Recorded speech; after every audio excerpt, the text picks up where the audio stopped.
This is Steve Zeltzer with WorkWeek. We recently interviewed Boris Kargalitsky. He is the director of the Institute for Globalization and Social Movements located in Moscow and chief editor of the Russian-language online journal Rabotgov.ru, The Worker. Fortunately, in Russia, unemployment is not very high. So in that sense, most people still have jobs or at least some ways to to make their living, but salaries are declining. And this led to the situation that people started thinking of enormous corruption, which is taking place, of enormous inequality. It's very important to understand that in terms of inequality, Russia is probably one of the worst countries in Europe. And what you see is enormous fortunes made by the oligarchs. Of course, most of them are allied with Putin, though actually, by the way, not everyone. But anyhow, they are very much associated with the regime. And the reaction of the regime to this growing social crisis was to kind of increase political pressure on the society. There are more and more laws banning rallies, actually limiting access to internet. There is a so-called law on foreign agents, which tells that every single person can be announced, declared a foreign agent, by the way, not by a court, not through a trial, but just Ministry of Justice can declare everyone a foreign agent. And once you're declared foreign agent, you are also not allowed, for example, to participate in elections. You are not allowed to be involved, not even in politics, but in quite a few kind of normal civic procedures. And then you also have to pay enormous fines and so on and so on. So the policy is to tighten control over the society through repressive political measures. And in fact, that actually added to the frustration and anger in the society because there is always political opposition which is unhappy with the authoritarian way the country is controlled by Putin and his team. But now it's a mix of social and political anger, and that led to this explosion. In that sense, the arrival of Alexei Navalny, who is famous for denouncing corruption, was only a trigger for the process which was actually developing anyhow. And once Navalny was arrested, as you know, his supporters called for mass action to protest against what's going on. And it was not such a surprise, I think, that at least 200,000 people walked into the streets in protest. And what was more new was that quite a lot of people protested in small towns. And that's very new, because usually what we have, by the way, it won't be so different compared to many other countries. What we have is that, people in big cities are usually much more critical of the system and of the regime and much more eager to protest, while small towns were usually some sort of electoral base for Putin's United Russia Party, and they seem to be very loyal, though, of course, living conditions there are much worse than in big cities, but still they were quite conservative. Now what we've got is a new situation when almost every major town protested. Sometimes there were small groups of people, sometimes there were impressive crowds compared to the number of people which lived in these towns. But anyhow, what was very interesting that we had crowds like 300, 400, 500, 700 people, even in small towns. And this is a real turning point, I think, for the country, because it shows that there is actually no social base for the regime anymore. I think it's now supported only by the repressive forces. And what does Navalny represent? What's his program? What's his perspective towards where Russia should go?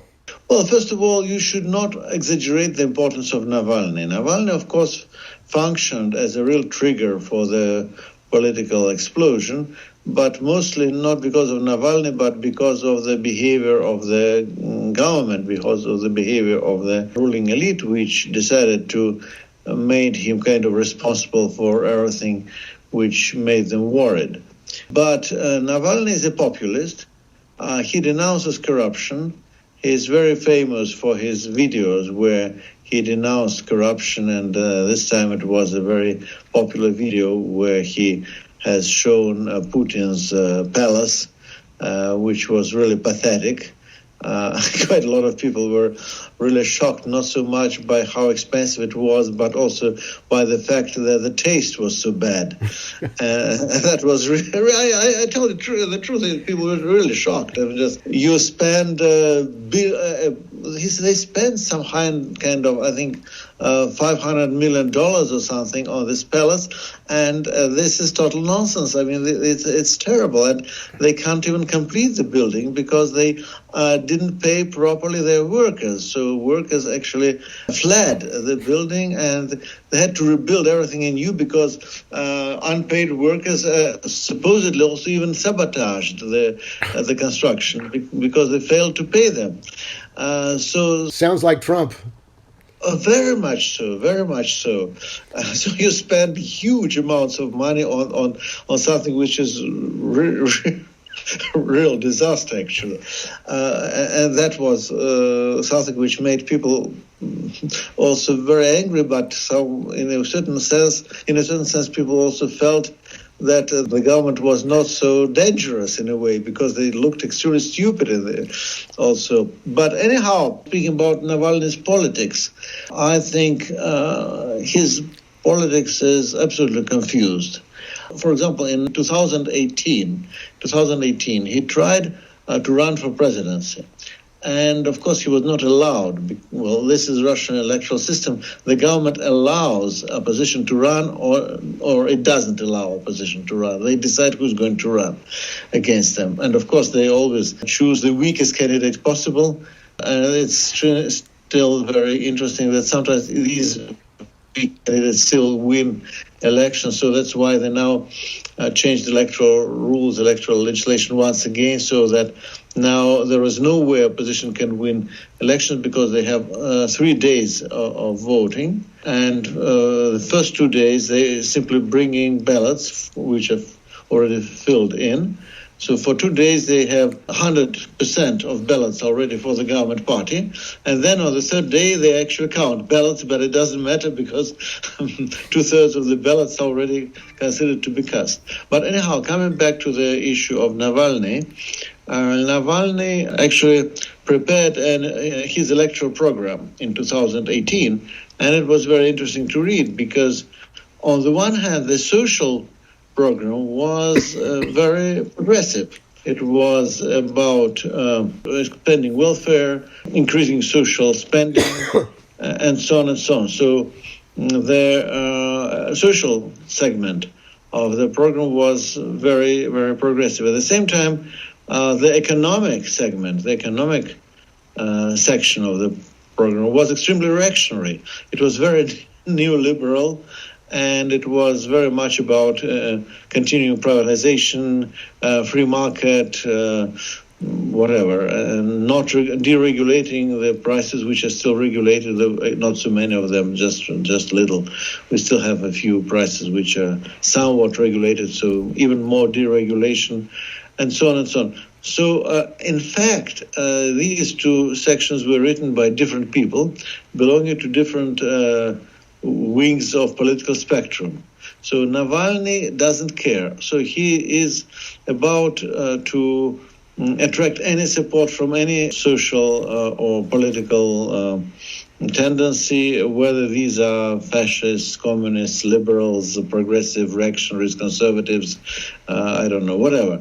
Whatever comes, it goes, So in that sense, Navalny is a politician with no clear face, and many people consider him to be dangerous because of that.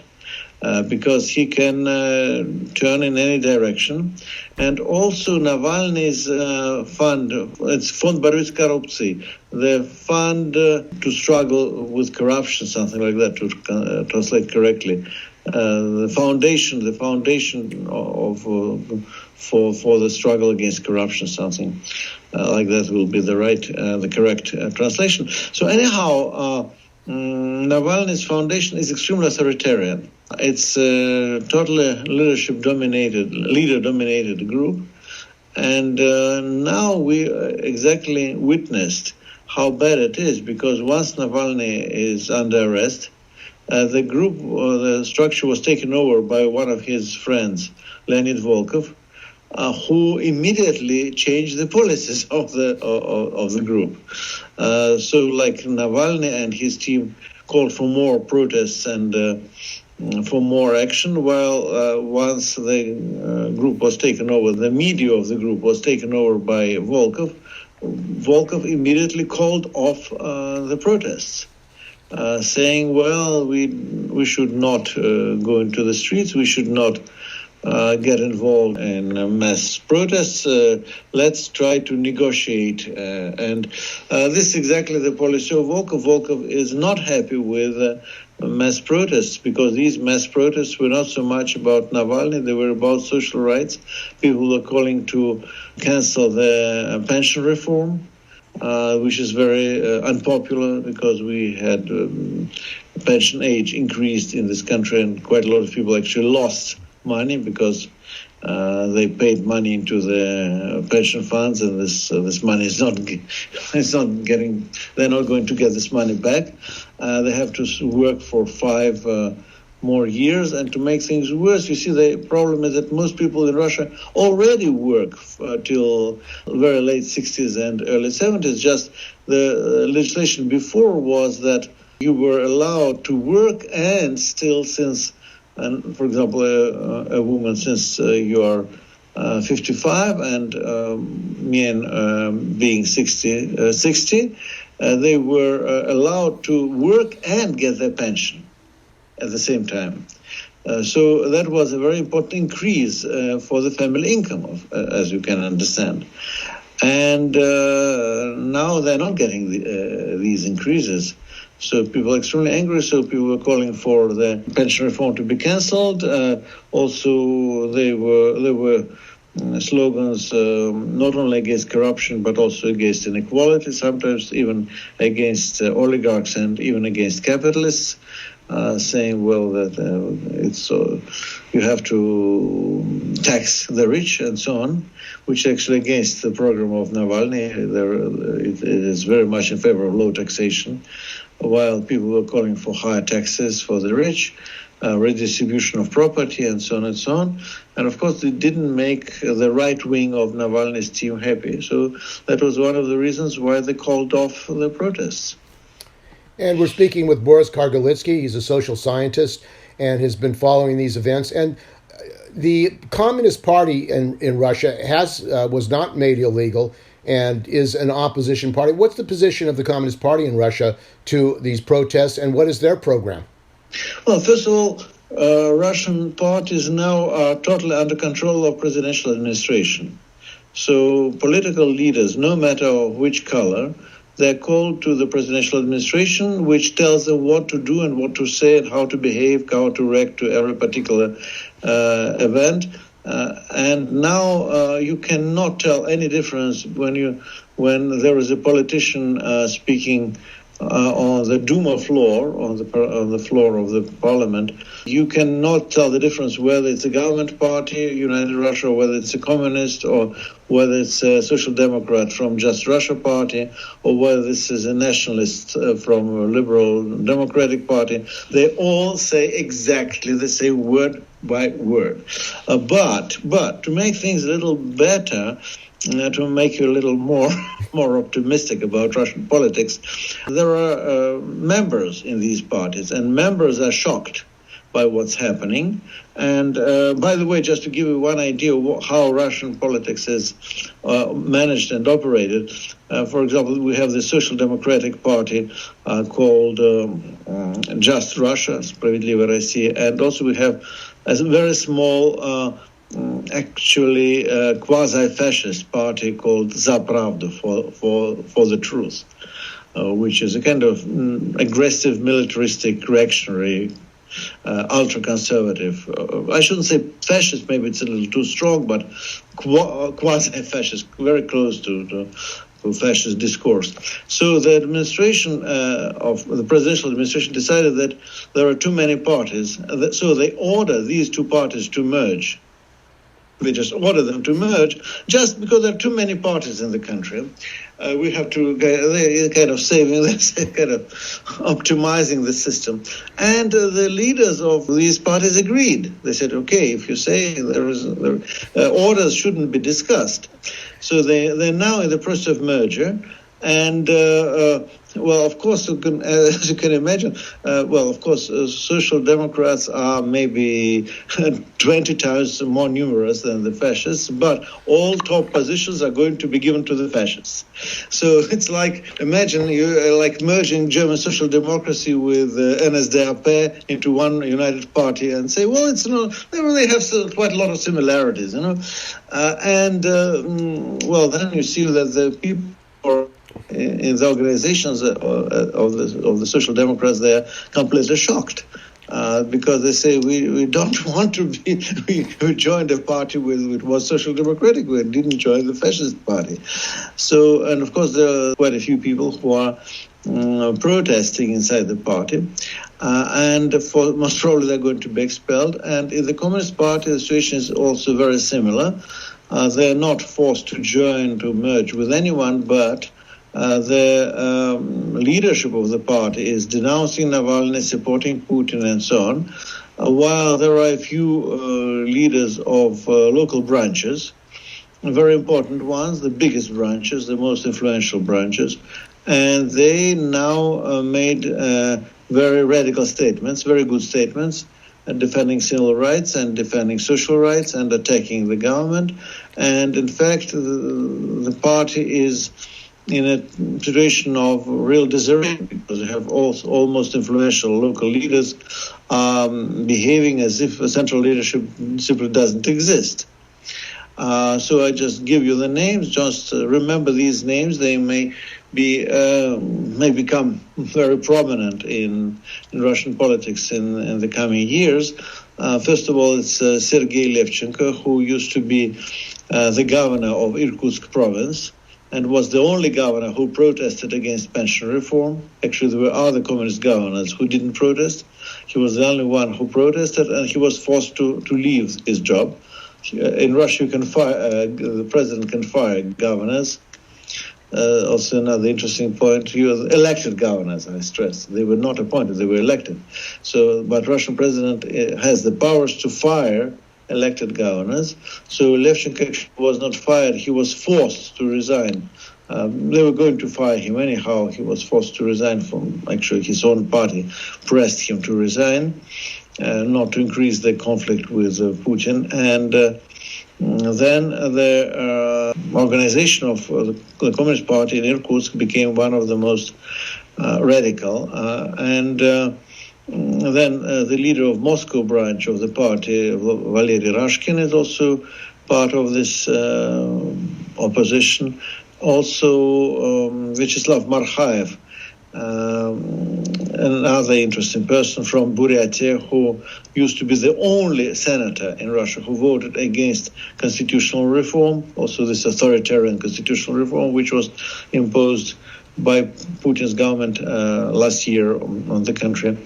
So he was the only one. Again, there were other members of the party who were in the Senate. They didn't vote against it. He was the only one. Out of 100 senators, he was the only one who voted against, just one against everybody else.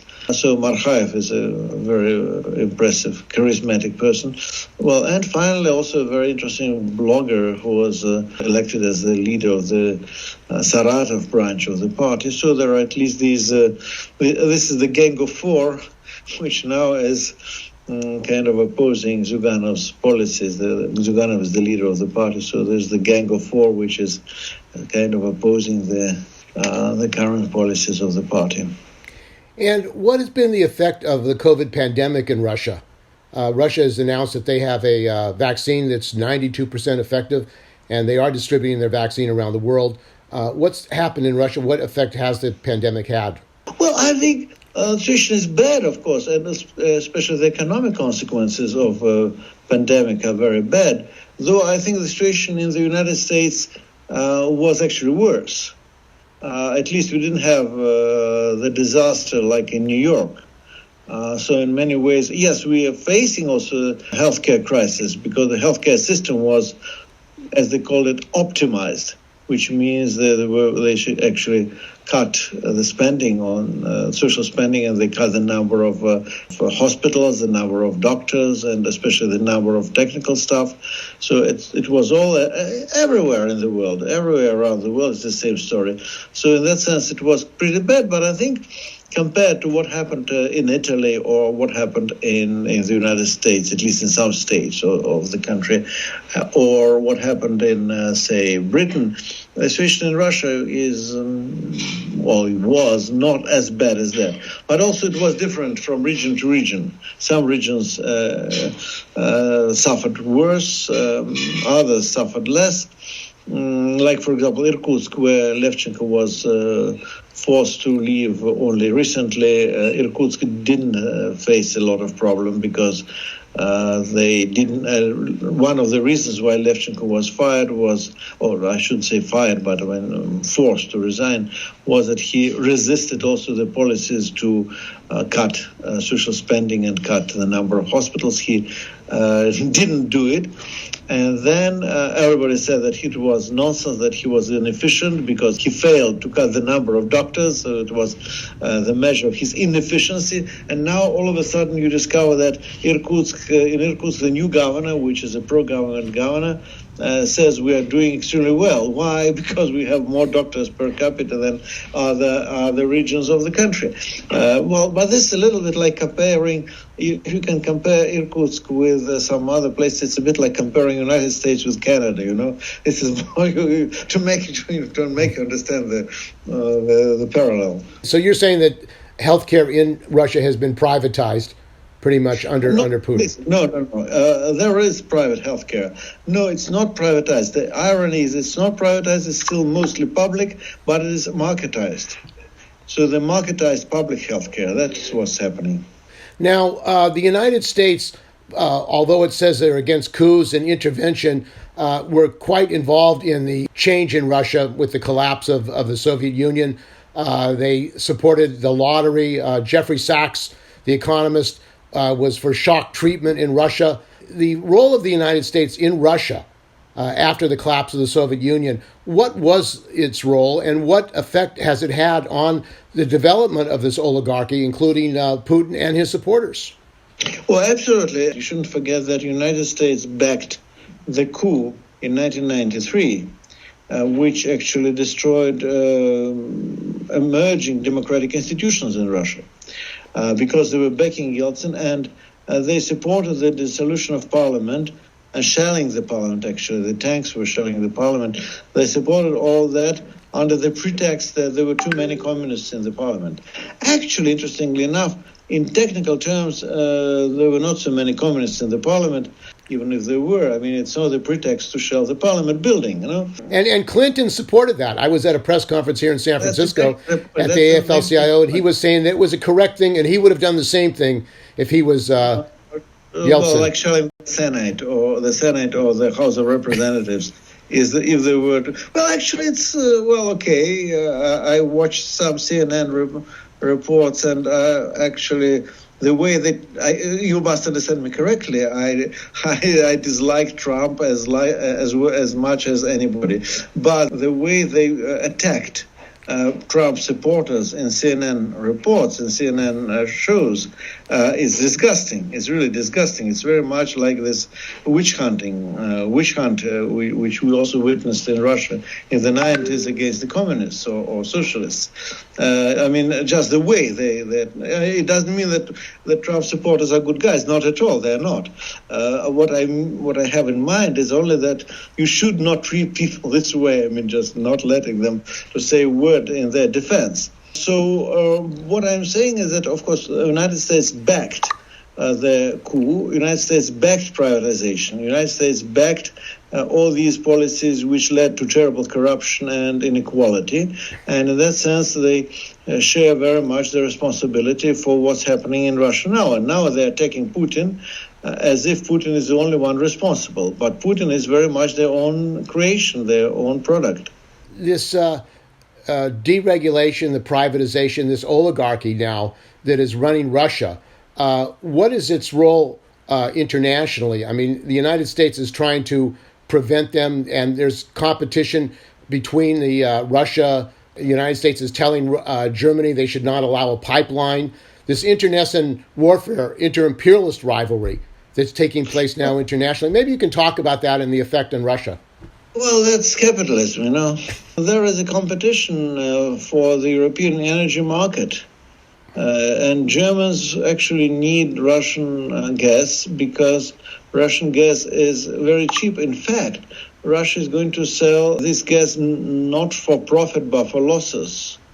It seems at this point they're going to sell it. They're going to lose money actually on this pipeline, at least for a few years.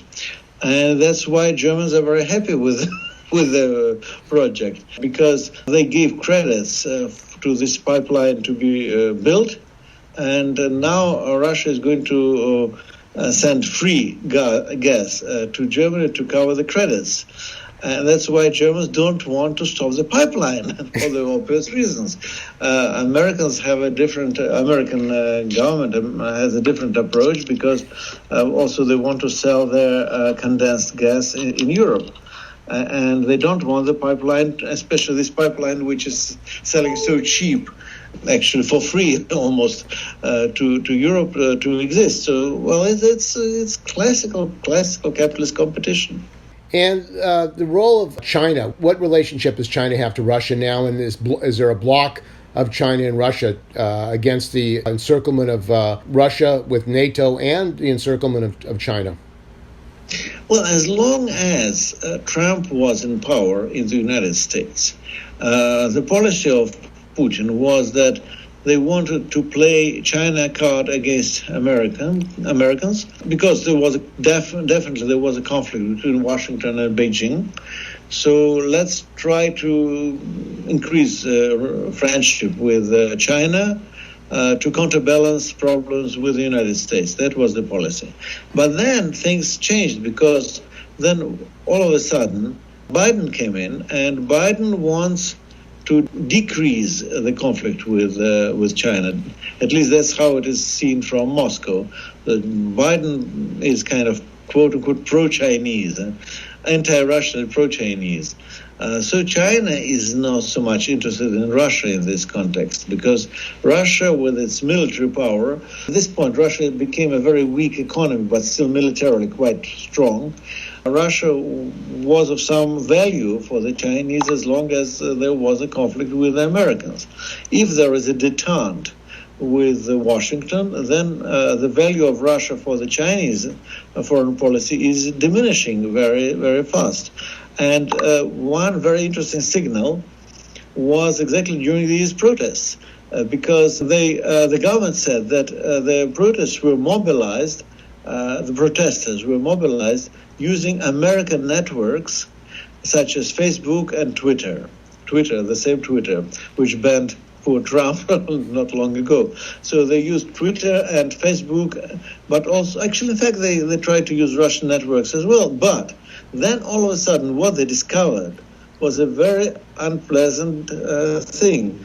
They discovered that most of the protests were mobilized through TikTok, through the Chinese network.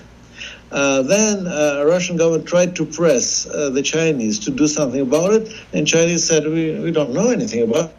And we're not going to be pressed by your small government, by your weak and unimportant country to change our information policies, period. So TikTok played a role in allowing people to mobilize and organize. Most of at least the young people, they were mobilizing through TikTok. And now they're speaking about banning the TikTok in Russia. The role in the United States has been to the Democrats, particularly, to say that the Russians played a major role in the election of Trump. What is the reality behind this? I think that's nonsense. I think it's nonsense.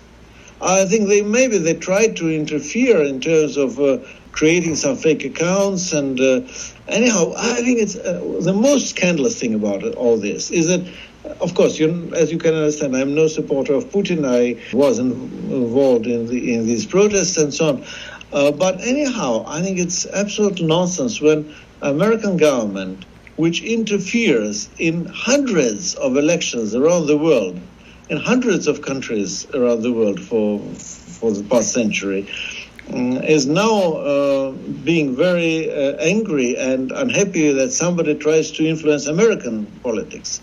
But listen, it's nonsense because, and it's hypocrisy also, because, well, okay, they spend billions of dollars actually to get their friends in office in all sorts of countries, from Latin America to Asia, from Asia to Africa, and also they do support their friends in Russia or Ukraine. And well, in fact, I think okay, they do it. That's no problem, but. In that sense, they shouldn't be so much offended if anybody else does the same in the United States. What is the role of the unions in Russia? Are the unions controlled by the government? Is there an independent trade union movement in Russia? There are government-controlled unions, but there are also independent unions. But honestly, independent unions are very weak, and the reason for that is industrial decline. Once you have a country where industry is declining, and the labor market is very weak, unfortunately, it's inevitable that also that weakens the unions. What do you see the future of the development of the working class in Russia? There is no working class party, similar to the United States. There's no labor party or working class party. Do you see any possibility of a development in the working class with the program to defend working people and against the oligarchy, against the capital structure of the system in Russia? First, let's start with the fact that the working class is going to be weak as long as their industry is weak, as the economy is weak.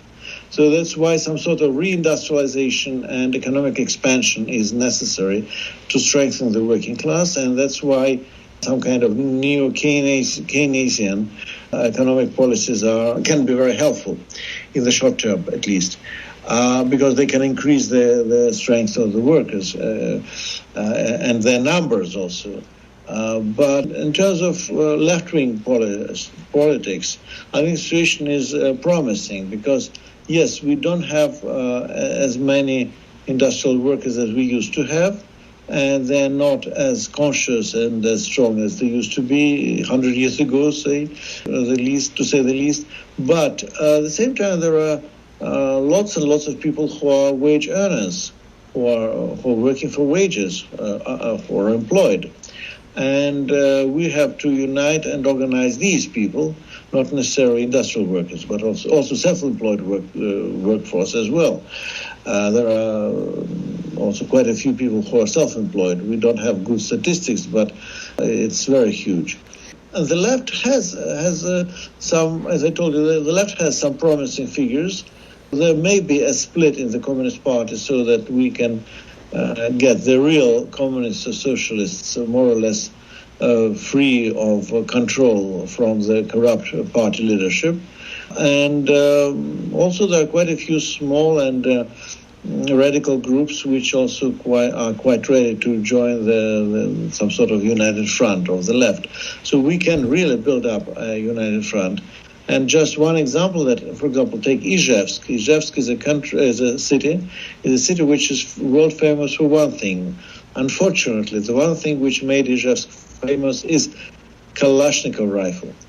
So this is the city which is still industrially quite important because they produce Kalashnikov rifles and a few other arms. Well, actually, they produce cars as well. They have a car factory, an automobile factory, which produces one of the few Russian cars which are still sold on the market, which are not a foreign brand, and Patriot, called Patriot, by the way.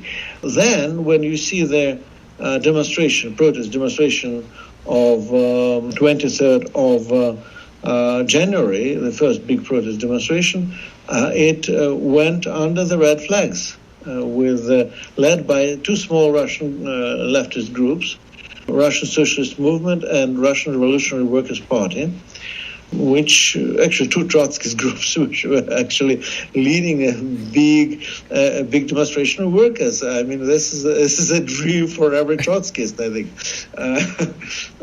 So what also impressed me as well is what impressed me even more than that was that these two groups managed to work together. So having two Trotskyist groups working together to lead the workers was also a very uncommon impression. So usually they don't. Usually they fight each other. There they work together that led the demonstration. So there are some very, very positive phenomena. And the gig economy, the United States and the rest of the capitalist world, automation, AI has had a massive effect on marginalizing workers. They're isolated, they're atomized, they're temporary workers, and basically it threatens the existence of unions in many cases because it's harder to organize these workers. What is going on with the tech workers in Russia and also the effect of the gig economy in Russia?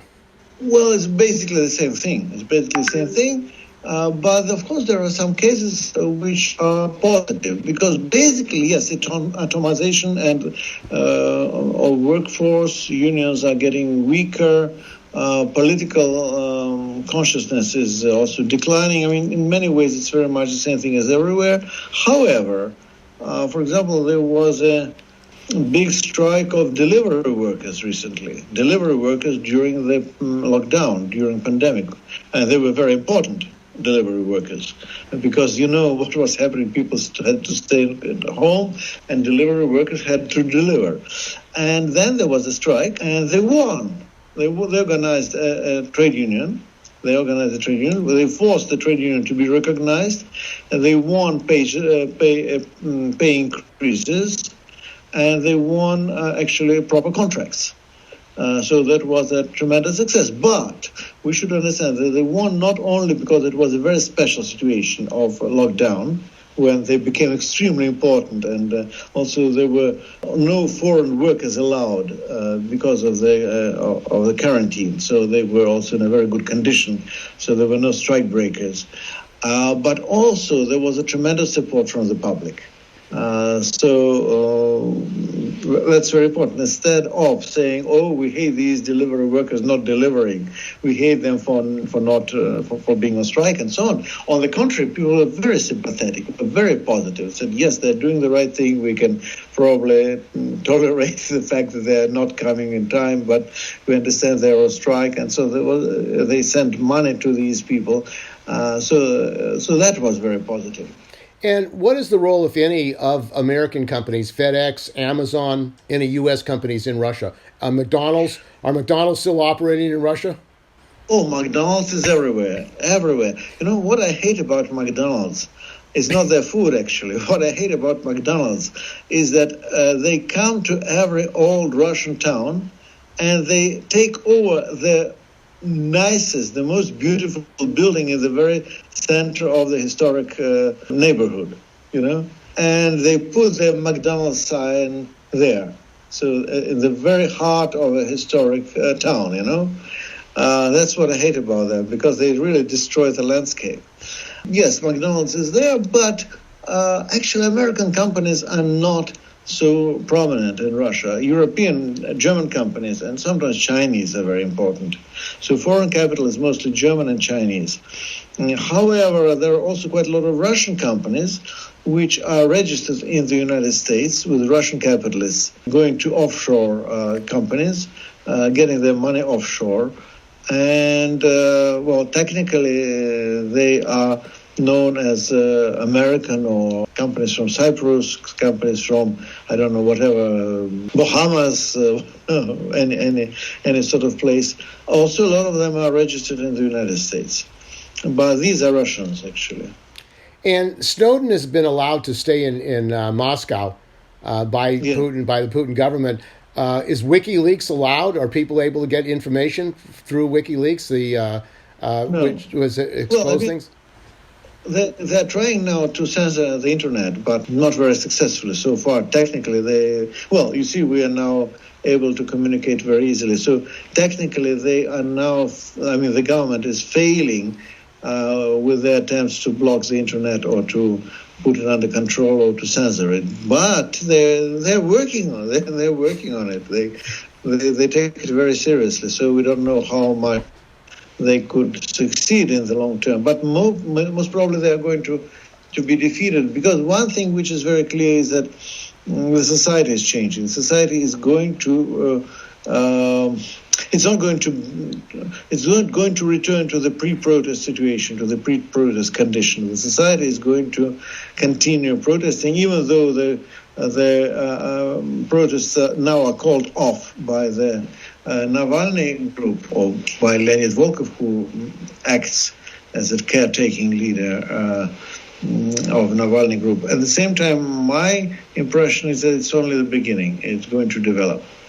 And last, United States is propaganda in the United States is that Russia is challenging the United States militarily. What is the feeling of the people in Russia about the Russian military influence, and what effect do they have in Syria, in Libya, and other countries, the role of Russian military apparatus? Well, the wars abroad are not popular, of course. The wars abroad are mostly being waged by mercenaries. This is not popular in the country. At the same time, military are popular. The military are popular. The troops, the officers, they're mostly popular. Top generals are not popular because they're very corrupt. Everybody knows that they're corrupt.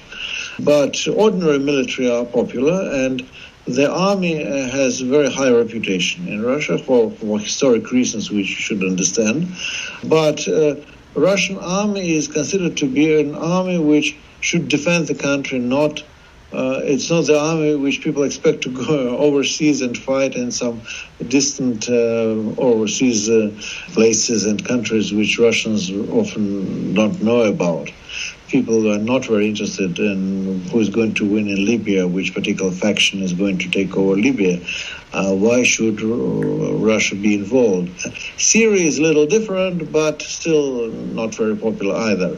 The United States is a much stronger military power at this point, but you should understand, in Russian society, the United States are not very popular with quite a lot of Russians now, for the obvious reasons that the United States played a very negative role in Russian history recently, and that is what is actually exploited by the government propaganda, because they try to call everyone who is critical foreign agents, also pretending that these people are controlled by Washington or Berlin, so by foreign governments. And I don't think it's going to work, by the way, because people are always stupid. But that's how they play this card, because there is a lot of anti-American sentiment in the country, and this is understandable. And what do the Russian people think about the recent development, the insurrection, the takeover of the Capitol, and the threats to hang Pence, and the development of a right-wing fascistic movement in the United States? Most people thought that Trumpists were idiots. So that was the major reaction. So that if you look through Russian social networks, you'd rather see that sometimes people were even sympathetic with them, saying these people are very stupid. Most comments were about these people being stupid. Sometimes they said they were very good people, but maybe confused. Maybe they were defending their rights, but in a very stupid, idiotic way. That was the major comment. The relationship of the Russian to the American people. It seems that there's very little relationship now of links between the Russian and American people. Do you see that changing at all? Well, don't forget there are millions of Russians in the United States. Millions. So what were American people? Who are American people? There are plenty of Russians and Jewish people who came from Russia, and lots of families who have relatives in the United States. So in that sense, there is no negative feeling about American people or American society. There is a negative feeling about American government, yes, and American foreign policy, definitely, but not about American people, I think. Actually, Russians love America. Russians love America. They love, they even love bad American food sometimes, you know. And banning, was there any effort of right-wingers like banning to go to Russia and coalesce with the right-wing forces in Russia? No, I think not. Because, well, another point is that Russian right-wing, the Russian far-right, is also very anti-American. Sometimes they have some nostalgic feelings about Nazi Germany, or because Nazi Germany is too bad, okay, they say Nazi Germany was bad, but fascist Italy was okay. Mussolini was a good guy. Hitler kind of went too far, and especially with the Jews. So that was his mistake. Mussolini, who was not anti-Semitic, he was okay. So that was the kind of feeling, the kind of discourse you find with the Russian far right. And they're very anti-American, definitely. Okay, well, thank you for joining us on WorkWeek, and glad we could hear a report about what is going on in Russia and the potentials, the possibilities, and the real situation. So thanks for joining us. We've been talking with Boris Kargalitsky. So thank you, Boris, for joining us.